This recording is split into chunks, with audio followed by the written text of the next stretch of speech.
Hello, I'm Chris with White Fabrication. A few weeks ago during a car show I displayed this 1929 Model A cowl. During these videos I will show you the process that I used to make each one of these pieces. For this project we're going to start with the window frame on both sides and then come across with the dash piece. We'll get started with that now. For this particular project I'm using all aluminum.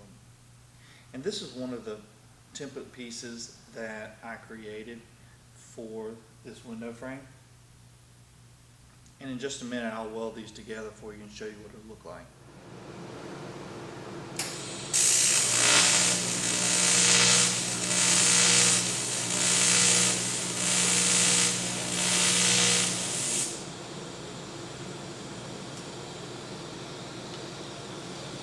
Here I finished welding the three pieces. Basically what I did was I started by tacking it every inch all the way down the piece, letting it completely cool. And then I did the other side. After it completely cooled, I welded a full inch, I skipped 2 inches, and then welded another inch. And I continued that all the way down. Once it completely cooled and it was not hot anymore, I did the other side. Now if you'll notice, I have pretty large weld beads, and I wasn't too concerned about that because the goal is to hand file this on all 4 sides. Here are the 3 pieces welded together. It turned out perfectly, exactly the way I wanted it to. One thing you may be able to notice is it has a very large weld bead. I did that on purpose because I'm going to hand file these and get it really, really smooth. I find that hand filing gives you the most accuracy instead of using a grinder. It's okay to use a grinder to knock it down some if you wanted to. I prefer not to on aluminum just because it cuts really fast. If you use a grinder, you have a tendency to get a wave in it, and I don't want that at all. I want to keep these perfectly straight. And if you'll notice, this is straight. This has a nice contour here, and this has the contour here, and this fits perfectly with that window frame. Here's the file I'm going to use to knock these welds down. It's a very aggressive cutting file called a Vixen file. It cuts really fast, really nice, and it has such large grooves in it, it doesn't gum up. So I'll show you how that works in just a minute. I do want to say the advantage of these files, the largest advantage is that it doesn't gum up. A lot of files, if you use them, you've got to use a file brush, clean them out every time you use them. What's nice about these is that they just don't do that. Another thing I suggest is putting some hearing protection on because it gets very loud when you're doing this.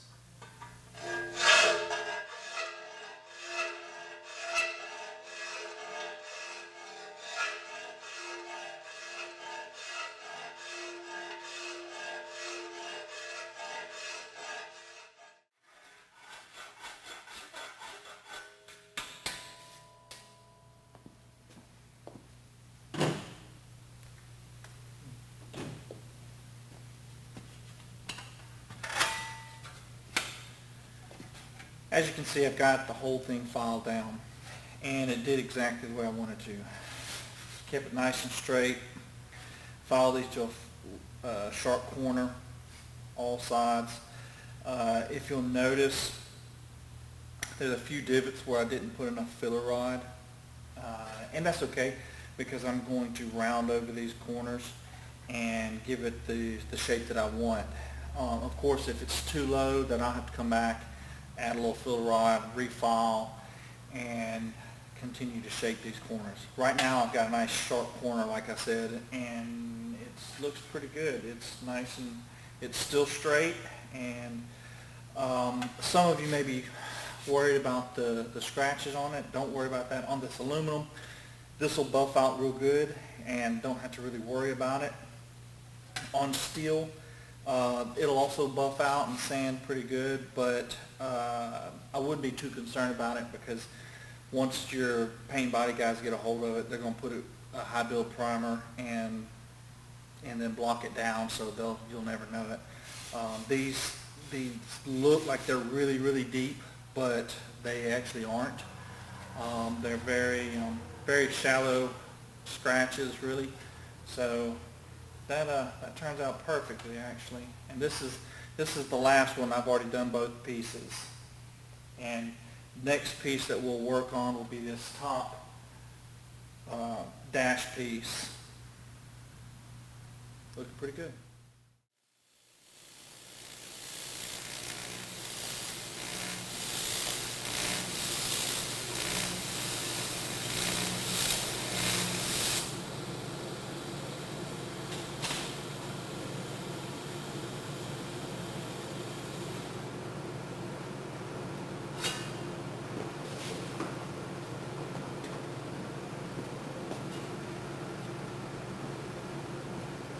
As you can see, I've got this piece finished up. You should be able to see it pretty good. And basically this piece is this piece up here. Now again, you'll notice I did the same thing. I put a lot of extra filler rod, and I know it adds a little bit more work to the project, but that's okay because it allows me to choose the contour of the corner. Now I will say this. On this particular piece, welding with these thin areas right here, if you don't tack every inch and then come back and weld an inch, this time I actually skipped 3 inches instead of 2, welded the 4th inch and kept on, let it completely cool, then came back and did it again and skipped each time. If you don't, with all these little pieces, with the metal expanding and contracting from heating and cooling, it's going to warp this out. I mean, bad. And right now, if you can see it, it has a perfect contour. That's exactly the contour that we need.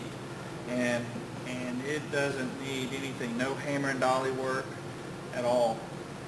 The goal is always to weld something together and have very little hammer and dolly work.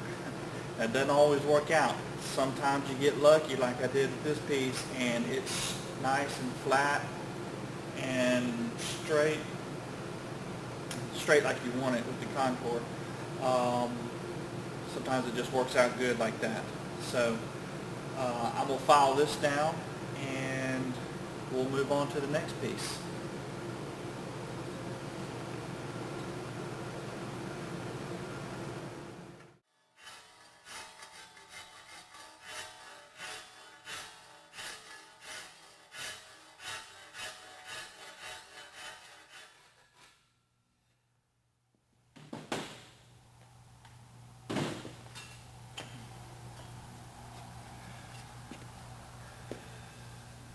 There you have it. I filed the whole thing down, and looks pretty good so far. I haven't found anything that I need to change. I do think that divot may be a little bit too low. However, all in all, we're good to go. That got a nice sharp corner here. So once I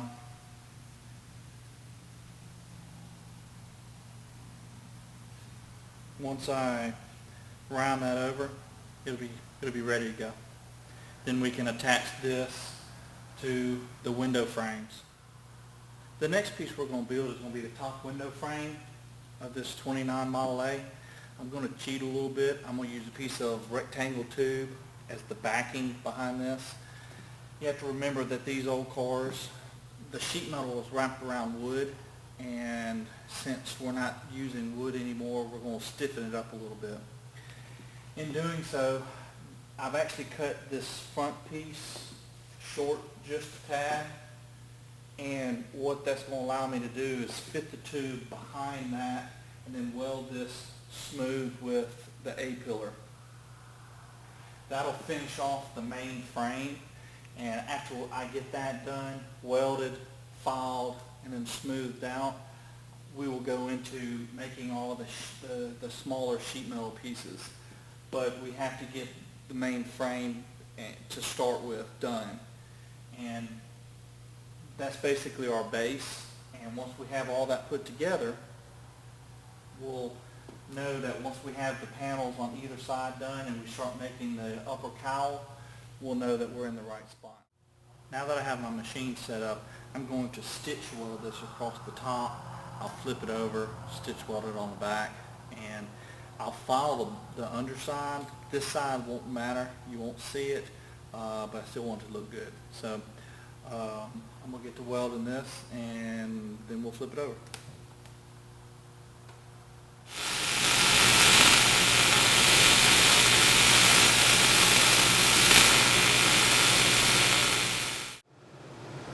Now that I've finished stitch welding the top, I'm going to flip this over and stitch weld the bottom, and then come back and fill the stitch weld over and over again to help keep the warping down. Even though it's a piece of tube, it will warp out a little bit, and I don't want that to happen, so that's what we'll do next. As you can see, I have the piece flipped over already, and how I'm going to weld this is I'm going to stitch weld this as well. However, I'm going to stitch weld 1 inch, skip 2 inches, weld 1 inch. And then once it's cooled, I'll come back and fill in and do basically the same thing. I'll have to do this 3 times. And that will help me keep the warp down. So let's get started.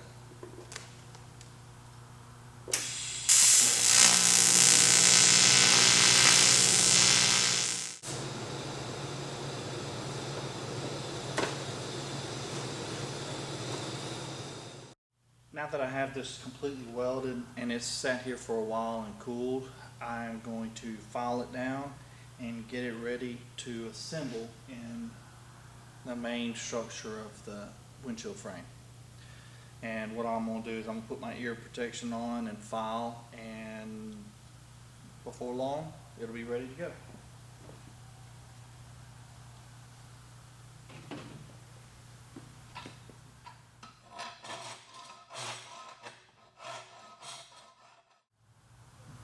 Now that I have the bottom filed down, I've got it flipped over on its side so I can file the face of it.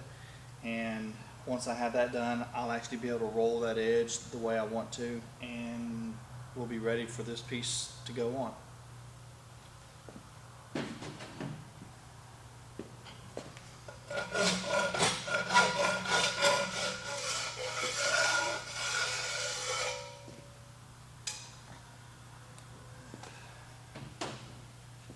Now that I have this part filed, I've found the easiest way to get the radius that you want is not to get your radius in one side first and then work that all the way down. That doesn't work. It ends up being uneven all the way across. What I found that works the best is to chamfer the side. So basically put a 45-degree angle on the face all the way down just by filing like so. Once you have that chamfer done all the way down to the end, then you can kind of blend it in, and that seems to give me the best results for getting the contour that I want. So I'm going to do that now.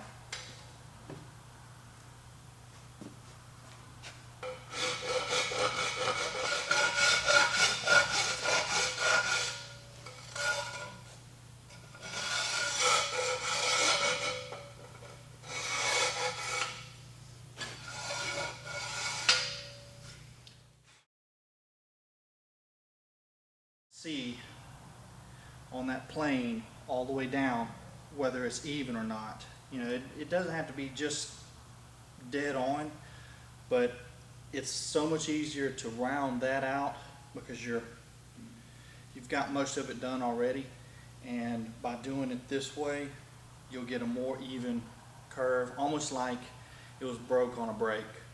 And I'm gonna start doing that now and kind of getting that rounded edge.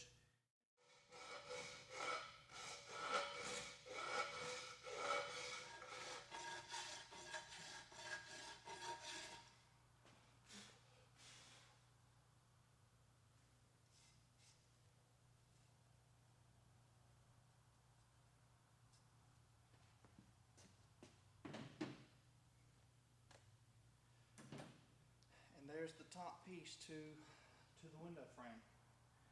In the next segment, I'll assemble all of these, and then we'll start making the sheet metal parts.